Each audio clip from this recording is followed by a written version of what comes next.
Uno de los más grandes retos que tienen todas las metrópolis es el agua y bueno, está cumpliéndose ya 10 años del Observatorio del Agua y bueno, pues justamente para conocer todo lo que se ha hecho al respecto de todo este finalmente importantísimo de tener el agua, por supuesto, en la ciudad. Y está con nosotros el coordinador del Observatorio Ciudadano para la Gestión Integral del Agua, el señor Juan Guillermo Márquez Gutiérrez, a quien saludamos con mucho gusto.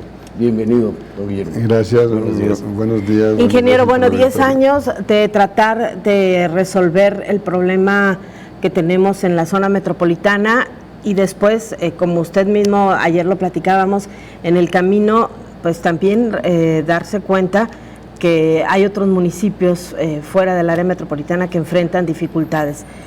¿Cómo ha sido este caminar en Jalisco tratando de encontrar salidas y soluciones? Bueno, primero pues es romper un poco ese modelo de negociación entre cúpulas, que era lo que se pretendía inicialmente, cuando el gobernador del estado tenía presiones fuertes de parte de la Federación y de Guanajuato. Pues bueno, echa mano de este instrumento, lo que no contaban, y eso se lo advertimos en su momento, que conformar bien un observatorio pues podría ser una herramienta de doble filo. O sea, si se atendía, pues eso lo proyectaba, y si no, pues seríamos una piedra en el zapato. Entonces, finalmente fue lo que sucedió en ese trayecto, en donde pues querían negociar cosas que son innegociables. Claro. No es posible negociar con la vida pues de la población. Claro, el observatorio nace prácticamente con el proyecto de abasto de agua para la zona metropolitana de Guadalajara, con la intención en su momento del exgobernador Aristóteles Sandoval de tener un órgano técnico, ¿no?, que acompañara la toma de decisiones, pero luego lo técnico que tiene que ver con lo que ocurre, con la realidad, con los elementos y la información que se tiene, a veces está peleado con los intereses económicos, ¿no?, o casi siempre. Sí, porque les cuesta mucho trabajo equilibrar esas bases indispensables para el desarrollo. Entonces genera pues este tipo de choques, porque no se trata de encontrar las mejores soluciones, sino se trata de que sean apoyadas, aunque no tengan ese soporte necesario. Entonces, bueno, ha sido una gran experiencia, obviamente, diferente a lo que estábamos acostumbrados, en el sentido de que, por ejemplo, la Comisión Estatal de Derechos Humanos, sus recomendaciones no son vinculantes, y aparte hay un costo para el erario, para la ciudadanía. Con nosotros no todos somos voluntarios, costeamos nuestros gastos, y las recomendaciones que se emiten son vinculantes o de obligada consideración, que es otra parte que causó mucha molestia en algunos sectores del gobierno, porque decían cómo la ciudadanía nos va a revisar. Claro. Y nos va a decir qué hacer.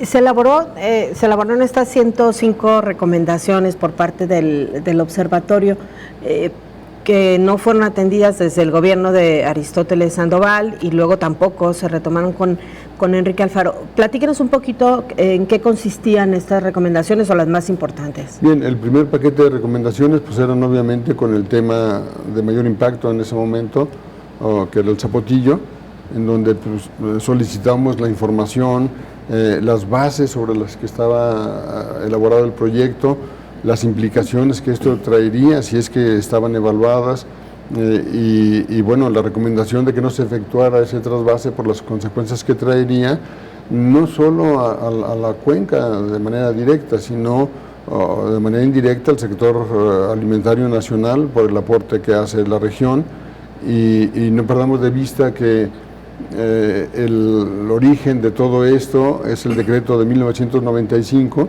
donde reserva todo el agua superficial de la cuenca, no la del río, del cauce del río, sino de la cuenca, solo para uso doméstico y público urbano, que si bien en condiciones extremas debe ser la prioridad, pero ¿qué pasa con el agua para producir alimentos? Entonces, claro. Ahí hay una afectación a los derechos, y aún cuando el propio decreto dice que siempre y cuando no afecte los derechos, los está afectando, ahí está a la vista. Entonces, pues eso llevó a muchos jaloneos, a presiones, a ofrecimientos, ¿no? Muy atractivos en ocasiones, ¿verdad? Que no concebían que se rechazaran esos ofrecimientos, pues, porque eso es lo que están acostumbrados de participar en los proyectos, ¿no? Sí, entonces, bueno, afortunadamente se conformó un muy buen equipo, tanto en lo técnico como en lo social, aunque luego en el área social encontraron ahí flaquezas, pues, en el sentido de dónde participan más los intereses y los intereses dominantes, claro, ¿verdad? Entonces, bueno... De hecho, ingeniero, un momento, ahí revisando un poco la historia del observatorio, un momento muy complejo a principios de 2019, ¿no? Cuando empiezan a presionar las representaciones empresariales en el observatorio, el ITESO decide salirse y esta declaración del gobernador en un foro en el ITESO de que el observatorio ya no servía y que había que desaparecerlo, ¿no? Sí, decía que ya había cumplido su función, cuando la función era defender los intereses del Estado de Jalisco, claro, y de la ciudadanía, de los sectores. Entonces, sí, fue un momento crítico porque incluso se me llegó a acusar internamente con algún documento de que yo manipulaba todo, como si fuese posible que una persona pudiera manipular toda una situación que implica a millones de personas y de muchos sectores. Entonces, sí, fue un momento crítico. Yo creo que después del tema de UNOPS, que también fue otro momento crítico, claro, pero con otro perfil distinto, en el caso del entonces gobernador, en donde sí hubo momentos ríspidos, pero no al grado de que se llegaron con la actual administración. Entonces, claro, finalmente, pues se impuso la razón, claro, de alguna manera. Esa es una de las buenas, ¿no? Al final, parte de la salida que plantea el observatorio al proyecto del Zapotillo es el que queda ahí para desarrollarse, ¿no? Sí, recordemos que en buena medida la conformación del observatorio fue con algunos organismos de la región, que éramos los que estábamos ahí tratando de visibilizar las consecuencias del proyecto. Entonces, eso facilitó mucho las cosas. El papel del área técnica fue fundamental, del área social también en su momento. El área técnica, recordemos, pues de alguna manera a cargo de la Universidad de Guadalajara, con técnicos de un primerísimo nivel.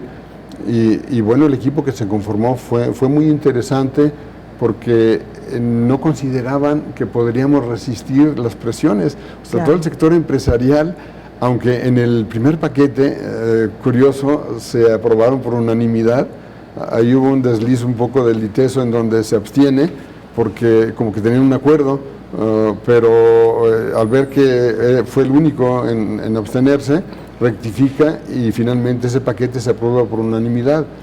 Pero luego se dieron cuenta de los alcances, o lo regañaron quizá, y cambiaron a partir de ahí su actitud totalmente. Y bueno, siempre la presión de que si habría coincidencias en algunos puntos deberían ser suficientes. Si, por ejemplo, de 10 puntos había coincidencia en 3 o 4, esos deberían prevalecer sobre la mayoría, aun cuando esos pocos argumentos no tuvieran el peso necesario, porque si habría un peso de 10 con la suficiente fuerza, pues sí, eso debería marcar pauta, pero no era así, no tenían los elementos y sin embargo intentaban negociarlos de alguna manera. Claro, se logra, ingeniero... Sí. Perdón, el estiaje actual pues ha sido muy fuerte para todo el estado de Jalisco y incluso otras entidades. ¿Qué hacer frente a ese gran reto y problema? Bien, aquí hay un trasfondo que se lo han comprado algunas personas o instituciones. El estiaje siempre ha existido y ha habido ocasiones, recordemos 2011 por ejemplo, 2010, hubo un estiaje fuerte también, no al grado del que estamos ahora, pero cercano. ¿Qué pasó? En el periodo 2006-2012, la agenda que se tomó de parte de Conagua fue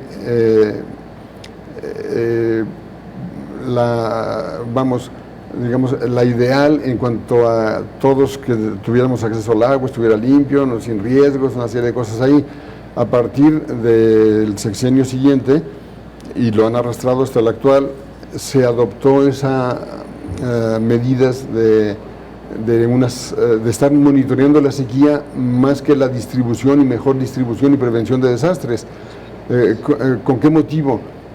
Con mantener muy alerta a la gente, pero a la vez asustada de alguna manera, y sabemos que gobernar a base de miedo es muy efectivo para ellos. Claro. O sea, obviamente no debe ignorarse esa parte, pero tampoco que tenga la relevancia que le han dado, porque se sienta en la gente la sensación de que hay una sequía total, cuando la sequía se mide anualmente. Entonces hay periodos secos, hay estiajes fuertes como el que estamos viviendo, pero la evaluación final es hasta un año para Claro. determinar sequía. Ingeniero, y bueno, ya para cerrar, viene un cambio muy pronto de administraciones y sigue pendiente el definir las reglas y de establecer los decretos, porque ya lo vimos en las campañas, está ahí latente la posibilidad de que Guanajuato siga reclamando el agua del Zapotillo.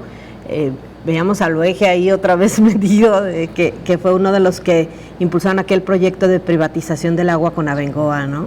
Sí, incluso se menciona que él y sus hijos tienen que ver en el negocio del trasvase en Hermosillo con los yaquis. Entonces sí es un riesgo. Habrá que ver desde el Estado si se tiene la fuerza suficiente. Hay ofrecimientos de parte de algún candidato en el sentido de que se debe dejar descansar, entre comillas, el agua de Chapala. Eso es imposible, o sea, la gran dependencia que se tiene no es posible, pero eso alerta en el sentido de que se quieren retomar proyectos con el Río Verde, ignorando que es una cuenca muy limitada. Entonces, si no se tiene esa conciencia y si no se pueden tratar las cosas abiertamente y reconocerlas, sí vamos a padecer ahí problemas, sobre todo que están considerando que para las ciudades el agua y la energía son indispensables, pero dejan un tercer elemento, lo dejan fuera, que es los alimentos. Entonces, ese nexo que ha llamado Naciones Unidas, agua, energía, alimentos, es el motor de desarrollo para las ciudades y del desarrollo económico. Por supuesto. De ahí la importancia pues de manejar y considerar el acceso al agua a todos los sectores. Claro. Ingeniero, muchas gracias por la visita y muchas felicidades por este gran trabajo estos 10 años. Y una gran felicitación a todo el equipo de Radio Universidad de Guadalajara.